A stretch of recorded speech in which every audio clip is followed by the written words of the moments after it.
The 23rd of February is also marked in Serbia, where ties with Russia have become even more pronounced after Moscow denounced Kosovo's self-proclaimed independence. Thanking Russia for its support, people in Belgrade have also remembered the support of the past and the 7,000 Soviet soldiers who died fighting the Nazi occupation in Yugoslavia. Daria Pushkova reports.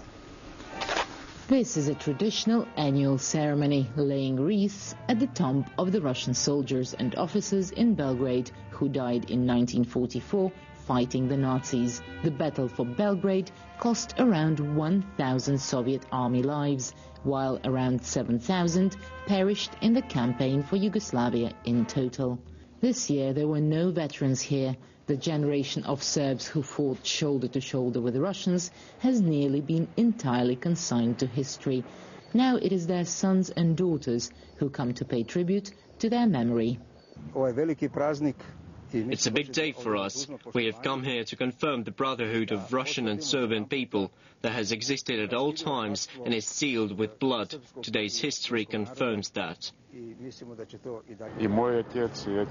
My wife's father and my father were both frontline soldiers. It's in our genes. We feel we owe them this memory for sacrificing their lives for Russia and for Serbia. My family died in the war, and I have a lot of respect and gratitude to the army that was liberating us in those times. I thank the Soviet army. Just 100 steps away is the so-called Russian cemetery, which lies within the biggest in Belgrade. Here you can still meet those who fought in the Second World War. We had Russian doctors. They cared about us like a mother cares about her child. Such love there was. I will never forget them. Here most people consider Russians and Serbs one nation. No one can change that.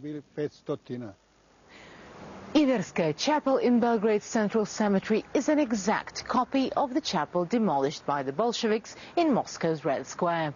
In 1931, it was recreated here in Belgrade by Orthodox Russians and Serbs, not far from the memorial to the heroes of the First World War. Back then, 2 million Russians fought for Serbia's freedom. This memorial, engraved with the words "Rest in Peace, Fighting Eagles," is devoted to them and to Nicholas II. Up till recently, it was the only monument in the world to Russia's last emperor. The cemetery has also become a resting place for many of the Russian émigrés who moved here after the Russian Revolution in 1917. And with such large presence of Russian people in Serbia's soil, it becomes clear why the Serbs strongly believe in the bond between the two countries. Daria Pushkova, Russia Today, Belgrade.